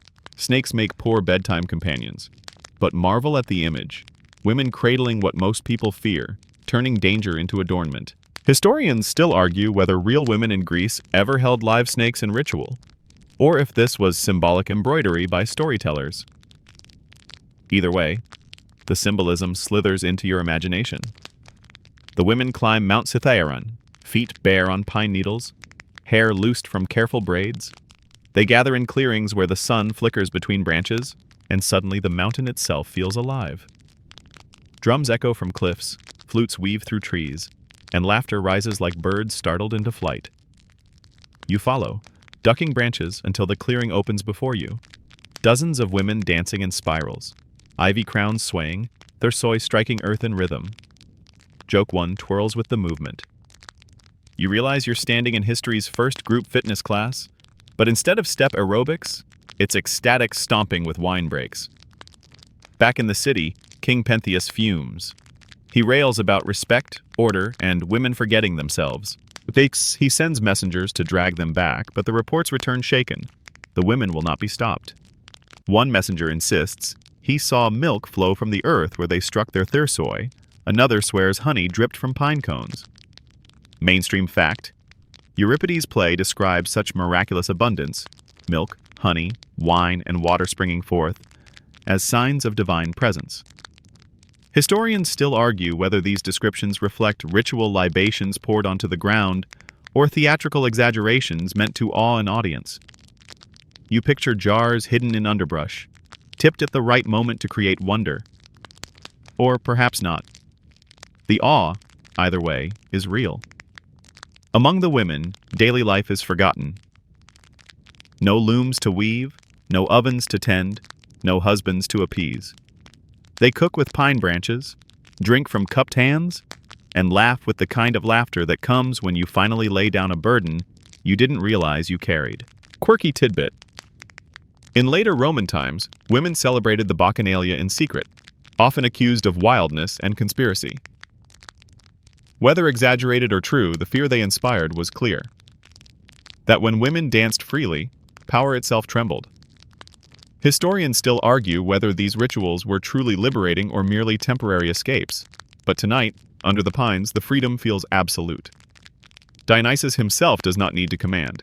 He moves among them like a breeze, subtle but irresistible, coaxing song from lips, rhythm from feet, courage from silence. Autono places her hand on Aglaïa's shoulder, steadying her spin, and for a moment you see not madness but kinship, a chain of women who have chosen to step outside the city's walls together. Joke 2 rustles like ivy. You realize Thebes has just invented the first girls' night out, and somehow it involves pine cones, snakes, and hymn singing instead of cocktails. You grin, impressed. But Pentheus grows angrier. He mutters about spies, disguises, punishments. His pride hardens into a plan you know will end badly. You want to warn him, to shout that no king ever wins by mocking joy, but you are only one voice in a growing chorus. Mainstream fact. Pentheus's refusal to honor Dionysus ends with his death, torn apart by his own mother and aunts in a frenzy they do not recognize until too late. Historians still argue whether this myth reflects actual fears of social disorder or functions as a cautionary tale about resisting new cults. Either way, the shadow lengthens over Thebes. For now, though, the women whirl on Cithaeron, oblivious to what awaits. Their songs rise into the night, their thersoi beat like drums, and the mountain glows with torches carried high. You sink into the grass, lulled by the steady rhythm, ivy brushing your cheek. Joke 3 sighs as your eyelids droop. You realize you've stumbled into the original ladies' retreat, only instead of scented candles, they've got sacred snakes and bottomless amphorae. You laugh quietly, then close your eyes, letting the chant become a cradle. Tomorrow will bring confrontation, but tonight, you are surrounded by music, by freedom, by women who chose to dance until the stars themselves seem to dance along. The mountain clears slowly, sunlight threading through pine branches, and what you hear first is not footsteps or laughter, but music. Soft at first, a flute testing notes, a drum patting its skin, a voice humming scales, then louder until the clearing hums like a hive. Dionysus, perched on a rock, leans into the sound as if he's weaving it into the ivy that coils at his feet. Today isn't about vines or jars. Today is about music, the lifeblood of his movement. The satyrs, naturally, claim credit for inventing every instrument. One blows on a reed pipe until his cheeks balloon like wine jugs. Another insists he personally taught Orpheus how to strum a lyre. You doubt it, but he tells the story so often you almost believe him. Joke one sneaks in with a squeak. You realize satyrs are basically the uncles who insist they played in a band before it was cool. Mainstream fact, the olos, a double-piped reed instrument, was central to Dionysian worship. Its high, buzzing notes cut through crowds, wild and hypnotic, sometimes described by ancient writers as both beautiful and unsettling. You hear one now, wailing against the mountainside, and your ribs vibrate like a second drum. The women join in, some clashing bronze cymbals, others shaking rattles strung with beads. Their rhythm is not always neat, but it is irresistible, pulling you into a circle before you realize your feet are moving. Quirky tidbit. Archaeologists have found terracotta figurines of women playing tympana, hand drums, at sanctuaries linked to Dionysus. Some even show women with ecstatic faces, mid-dance, frozen in clay for millennia. Historians still argue whether these instruments were meant for actual ritual or were symbolic offerings. You, dodging a satyr's flailing elbows, lean toward ritual because the noise here feels too alive to be imaginary. At one point, the cymbals grow so loud that even the donkey brays in protest, shaking his ears dramatically. Silenus, always the philosopher, claims cymbals were invented to frighten away bad dreams. Another satyr insists they're for scaring wolves. Historians still argue whether cymbals were native to Greece or imported from Asia Minor, where they appear earlier in art. Either way, tonight they're definitely scaring off sleep. Joke 2 clangs in your skull. You decide cymbals are the ancient equivalent of neighbors testing their car alarms at midnight. Between songs, Dionysus himself demonstrates.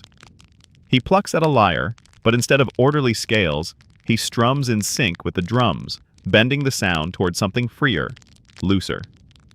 He adds his voice, low, smooth, rising into chant, and suddenly the whole clearing falls into harmony. The flutes, the drums, the clashing cymbals, they blend, not neatly but powerfully, like a river rushing over stones. You close your eyes and feel it carry you, a sound that is both chaos and order.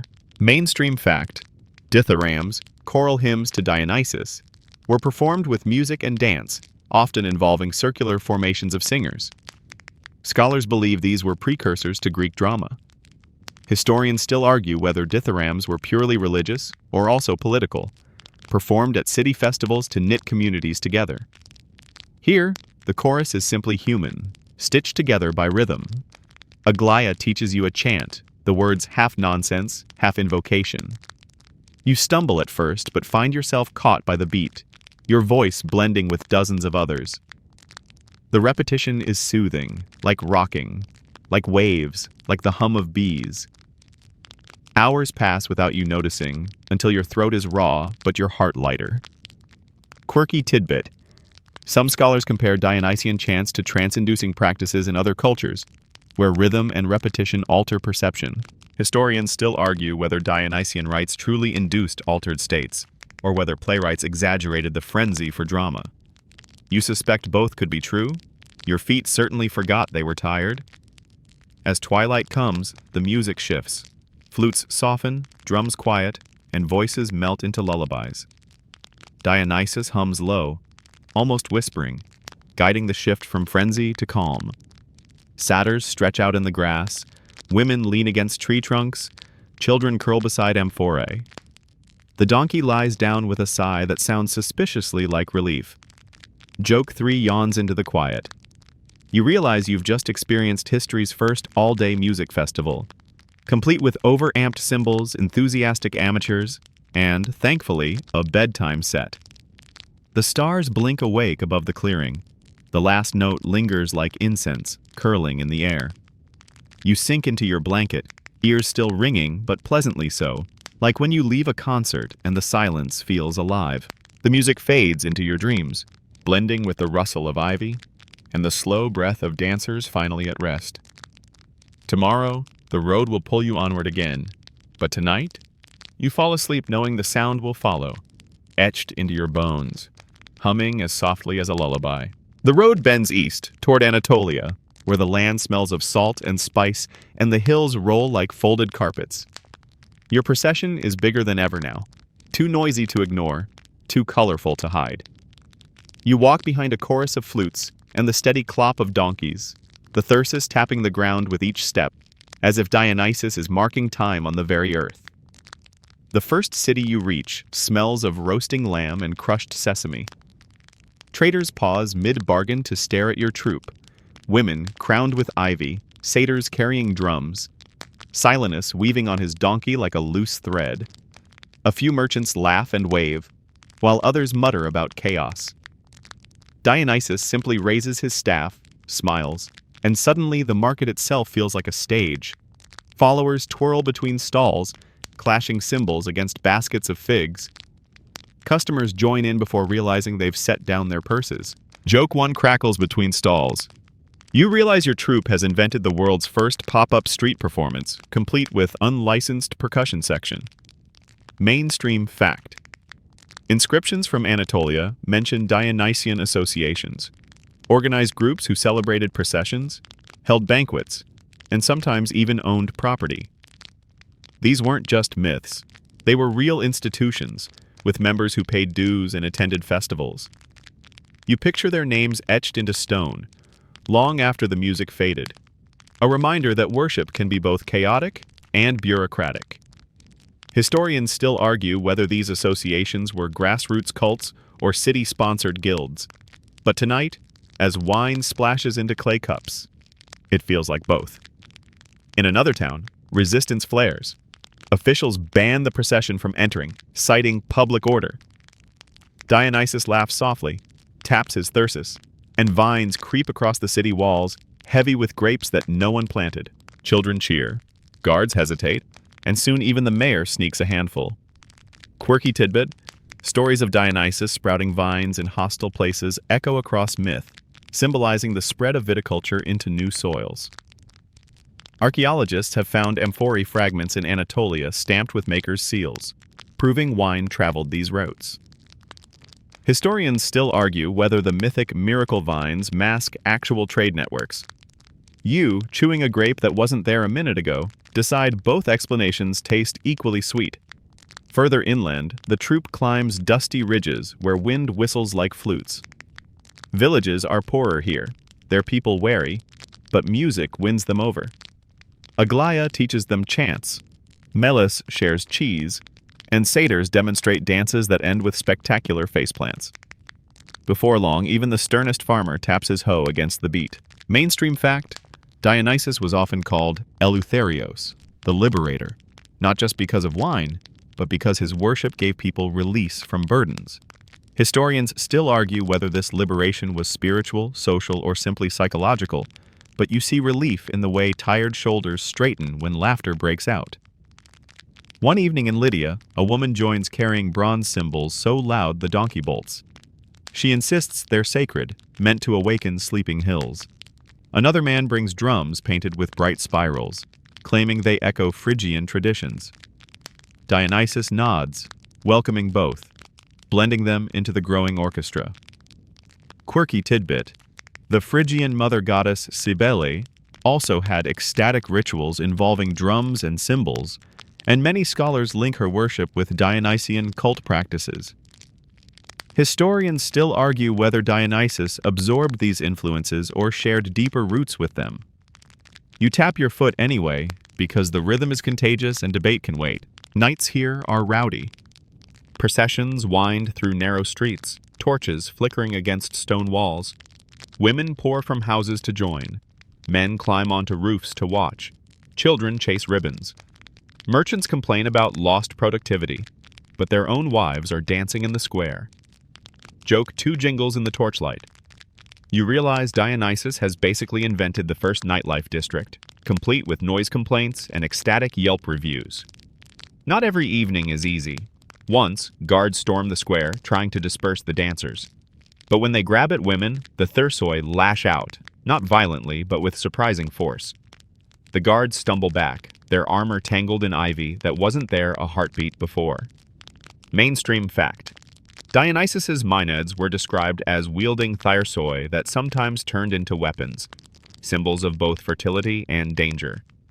Historians still argue whether these descriptions were literal or metaphorical warnings about feminine power outside male control. You watch ivy curl over bronze and feel the warning as much as the wonder. When dawn comes, the troop is already marching again. Behind you, Anatolian hills echo with laughter, and villages buzz with stories of vines that grew overnight, of drums that shook the earth, of a god who danced through their streets. The road stretches forward, promising more towns, more skeptics, more converts. You yawn, weary but buoyant, knowing you've walked inside a myth that is also a trade route, a ritual, a cultural exchange wrapped in ivy. Joke 3 sighs out of you as the donkey nudges your shoulder. You realize you've joined history's first world tour, complete with new instruments, surprise venues, and the occasional divine pyrotechnic. You pat the donkey's nose, smile at the absurdity, and let the rhythm of footsteps carry you toward the horizon, where another city waits to be swept into the dance. The sea glimmers behind you now, Anatolia fading into memory, as the troop's road curls back west toward Greece itself. You've danced through deserts and mountains, tasted wines in villages that didn't exist on any map, and watched ivy conquer walls that once bristled with spears. But Athens? Athens is different. Bigger, louder, a city where ideas argue as loudly as drums, where law courts, temples, and marketplaces hum with constant chatter. You tighten your cloak. This isn't another sleepy village to charm with a flute. This is a polis that believes it has seen everything. At first, the Athenians gape. A flood of satyrs, clattering cymbals, women crowned in ivy, Dionysus tall and calm with thyrsus raised. It's a lot, even for a city used to festivals. Merchants mutter about disruption, philosophers stroke beards and wonder if this counts as virtue, and children cheer as ribbons flutter in the dust. Mainstream fact. Athens did eventually embrace Dionysus fully, holding the city Dionysia each spring, days of processions, sacrifices, and performances of tragedies and comedies. Historians still argue whether the cult was imported from Thrace or grew locally, but by the 5th century BCE, it was woven into civic life itself. You walk among the marble columns and feel the weight of that transition humming beneath your feet. The first confrontation comes quickly. A group of elders complain about noise pollution. They warn that the mixing of men and women, of citizens and foreigners, will unravel social order. But Dionysus only smiles, strikes his thyrsus, and ivy creeps up the marble of the stoa. Quirky tidbit. Archaeologists have found ivy motifs carved into temple friezes and painted onto pottery, evidence of how the plant became synonymous with Dionysus's presence. Historians still argue whether Athenians viewed this ivy as divine intrusion or decorative fashion. But tonight, the columns look dressed for a wedding. Joke 1 twines through the leaves. You realize ivy is basically the god's graffiti tag. Subtle, green, impossible to scrub off. Music fills the agora. Flutes wail, drums thunder, women sing, and suddenly the marketplace feels less like a place of buying and selling and more like a stage. People gather, skeptical at first, then clapping, then dancing. Even a few philosophers sway, though one insists he's only observing. Mainstream fact. Dithyrambic choruses were performed in Athens with dozens of men dancing and singing in circular formation, funded by wealthy citizens as civic duty. Some of these performances were competitive, judged like today's talent shows. Historians still argue whether tragedy truly evolved from dithyrambs, but standing here, listening to a chorus chant around a torchlit circle, you suspect theater was born in this very blur of ritual and spectacle. The resistance grows louder too. Some accuse Dionysus's followers of madness, of indecency, of losing themselves in frenzy. You hear debates in the streets. Is this religion or rebellion? Are these women empowered or bewitched? Quirky tidbit. Euripides' Bacchae, performed in Athens, dramatizes exactly this tension, showing both the ecstasy of Dionysian worship and the danger of resisting it. Historians still argue whether the play was a warning, a celebration, or both. You watch a group of Athenian women laugh as they slip ivy crowns onto their heads, and you suspect the ambiguity was the point. At night, the troupe stages a grand performance. Torches line the theater's stone steps, masks are donned, smiling, frowning, wide-eyed, and the air trembles with anticipation. Satyrs play their roles. Women sing hymns. And Dionysus himself steps into the center, voice carrying like a tide. He tells the story of his birth, of vines sprouting from rocks, of kings who tried to resist and failed. The audience, thousands strong, is silent, rapt. Mainstream fact. Tragedies and comedies performed at the city Dionysia often centered on myth, politics, and moral dilemmas, blending entertainment with civic reflection. Historians still argue whether audiences took these plays as literal lessons or cathartic release. You feel both as the crowd gasps and claps in the same breath. Joke 2 ripples through the amphitheater. You realize you've basically stumbled into the world's first binge-worthy drama festival, where the cliffhangers involve thunderbolts and questionable parenting. You grin, half expecting someone to shout, "Season 2 when?" from the back row. But not everyone claps.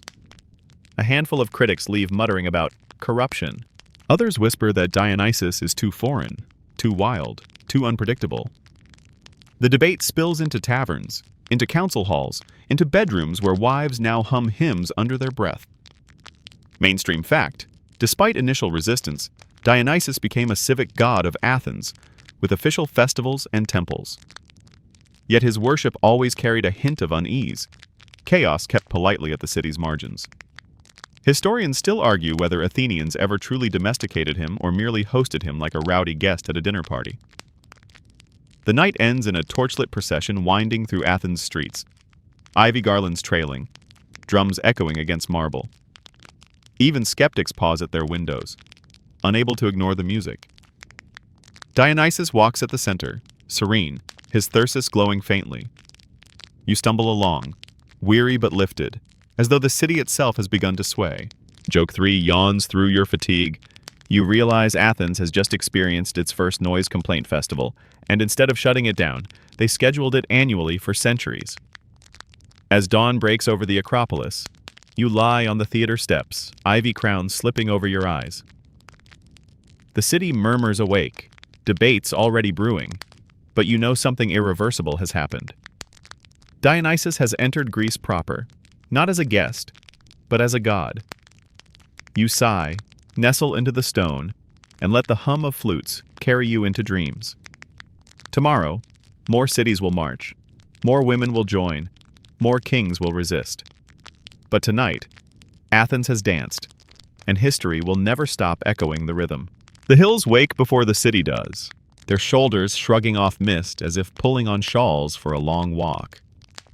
You step into the chill and feel the drumbeat start far away, one hand on skin, then 2, then 50, ripple joining ripple until the sound is a tide. You climb a goat path you've climbed before and stop, breath misting, because the sight knocks sleep from your bones. Women, hundreds of them at first glance, then thousands when your eyes adjust, moving like a field of wheat in a wind they make themselves. Ivy crowns flash, fawn skins flicker, thyrsi lift and fall. This is no parade. This is a landscape choosing to dance. Aglaia finds you in the swell, hair braided with a new confidence, eyes bright the way fire is bright without burning. She takes your hand and pulls you into the current. You feel feet thump in the same heartbeat, hear flutes loop their silver threads, and catch the older women steadying the younger with a touch you could mistake for magic, if you didn't already know the word for it is care. A satyr tries to insert himself with a wild solo. 3 grandmothers shoo him to the outer ring with a look that says, Dear, please. Joke 1 winks at you. Even world-shaking movements have ushers.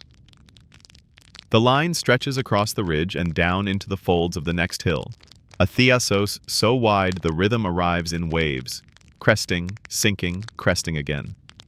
Dionysus moves along the slope not as a general, but as a conductor, tapping the ground with his thyrsus, coaxing 1,000 small adjustments that turn chaos into chord. Mainstream fact anchors your awe. Greek art names these bands, Theosoi, showing Maenads with Thyrsoi and Nebris, their processions painted on kylixes and craters that turned drinking into museum tours long before museums existed. You imagine the men in some far-off symposium peering into cups and seeing this very hillside spinning inside the glaze. Now the women begin to sing. Not a single melody, but interlaced lines like vines over stone. One call, one response, then another weaving through. A child near you keeps time with crotala, clappers made of wood that click like tiny doors opening. Quirky tidbit tumbles sweetly into your ear. In some rural festivals, families hung small Dionysus masks on house pillars or on pine trunks during the season. Little grinning faces to invite the god indoors. You glance at the pines lining the ridge and almost see them decked out, the hills themselves wearing friendly disguises. Historians still argue whether household mask offerings were private devotions or echoes of theater spilling into daily life. But the image warms the morning like bread. Pentheus's story travels like smoke on the wind, told in low voices turned softer by distance. No one says his name loudly. The lesson has been learned, absorbed, metabolized. Mock the dance and break against it. Stand within it and become part of the hill. The women keep moving, and you notice how practical their power is. One steadies another's ankle on scree. Another ties a headscarf tighter against the cold. A third laughs a song into a nervous chest until the breath returns on the beat. Joke 2 tiptoes across the path. It turns out the god of ecstatic liberation is also a competent field medic. Who knew? Dionysus pauses near a spring not on any map yesterday. He touches the water with his pine cone and hands you a sip. It tastes clean, with the faintest memory of resin, as if it has flowed past amphora walls on its way to you. You swallow and look out over the slope. Men join too. Melees with his sheep, a fisherman far from his sea, potters with clay still under their nails. But the day belongs to the women, an army whose weapons are rhythm, song, and a refusal to shrink. Mainstream fact broadens the scene beyond the hills. In 186 BCE, the Roman Senate issued the Senatus Consultum de Bacchanalibus, restricting Bacchic rites across Italy, clear proof that these gatherings, or their cousins, grew large enough to worry states. Historians still argue whether the decree responded to real criminality, political paranoia, or simple fear of unlicensed joy, but the ink on that bronze tablet whispers that processions like this shook more than grass. A band from Lydia arrives late, cymbals glinting like small moons, and your donkey, faithful spirit guide, gives you a put-upon look, brays once, and resigns itself to the decibel level. The clangs slot into the rhythm, and, improbably, sweeten it. Dancers branch off down deer tracks and rejoin in braided loops, their thursoi tapping rock with a syncopation you didn't know rocks would like. The mountain answers in echoes. A girl you've never seen presses a sprig of ivy into your palm as if issuing a passport. Joke 3 soft shoes through your grin. Congratulations, you are now a citizen of the Republic of Leafy Headwear. The march flows past shepherd huts and bee glades and into a terraced field where grapevines twist on low stakes. Women stop and, almost as an afterthought, right a collapsed post, tuck a tendril back onto its line, and keep dancing. Practical reverence, you think. Worship that reties the world as it moves. A nymph shows a cluster of girls how to bind a thyrsus so the ivy won't slip, an engineering lecture in vine and ribbon. Historians still argue whether thursoi hid knives or were strictly symbolic. You watch a grandmother tamp her staff into the earth and hang a sack of dates from it for passing children, and decide usefulness is holy enough for one morning. The chanting settles into a long, low hum. The sun lifts. On a far shoulder of the ridge, you glimpse another file of dancers cresting, then another beyond them, and for a breath you feel the hills themselves are singing forward, stone Theosoi, older than all of you. Your mind drifts to amphora stamps that traveled by sea, to dithyrambs funded by proud citizens, to women's terracotta hands frozen mid-beat in sanctuaries dust has kept secret. You're walking a braid of myth and artifact, theater and fieldwork, honey and drum. As afternoon softens the angles, Dionysus lifts his thyrsus for stillness. The hum hushes, ivy rustles, even the donkey pauses mid-chew. He doesn't preach. He just looks along the living river of faces and nods. The quiet command of someone who trusts the music is in the people now, not the staff. Cups pass, water first, then wine kissed with water as tradition prefers. You pour a libation, dark thread sinking into dust, and whisper thanks that taste like berries and sleep. No one declares victory, no one needs to. The victory is the hill remembering your footfalls, the city below hearing a rumor of softness, and finding it oddly persuasive, the jars that will open in distant kitchens with small grins painted on their shoulders. You shoulder your own thyrsus, more walking stick than wonder now, and fall in as the line turns homeward by paths that will soon be roads. The army of dancing women thins by doorways, melts into lanes, leaves ivy prints on lintels where masks may hang next season. The beat continues only in your ribs. It is enough. The day exhales, and you exhale with it, letting the hills smooth themselves back into quiet folds, letting the dust settle, and the last cymbal shimmer fade like a coin sinking into a clear pool. You loosen the ivy from your hair and feel each leaf slide free, a soft untying of knots you forgot you carried. Far away, a flute tries one last note and thinks better of it. The path is gentle now. Stones round off. Pine shadows lengthen into blankets. A donkey's hooves choose the quieter ground without being asked. You walk slower, then slower still, until walking and pausing are the same thing, and the world meets you at that kinder pace. The thyrsus rides lightly in your hand, no longer a banner, only a staff that remembers where you've been. Breath settles low and warm in your belly. Behind your eyelids, the procession continues in a softer register. Women moving like tall grass in evening wind, faces untroubled, the hills holding their secrets the way amphorae hold cool water in deeper rooms. Let the sounds fall away. One by one, the drum becomes heartbeat, the heartbeat becomes hush. The scents quiet too. Resin recedes to a whisper of forest, the grape to a hint of sun on wood, the dust to linen folded and put away. Somewhere, a small mask smiles from a doorway. Somewhere a jar's seal waits for morning.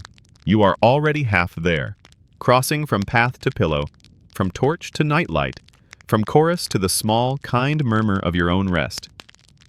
If a thought rises, let it pass like a moth skimming the edge of lamplight. If a memory returns, give it a place to sit and watch the stars with you. The hills are good guardians. They will keep the music safe until you want it again. For now, let your shoulders soften, let your jaw unfurl, let your breath lengthen into the long vowels of sleep. The road has set you down gently, and sleep is already walking toward you, smiling, ivy in her hair.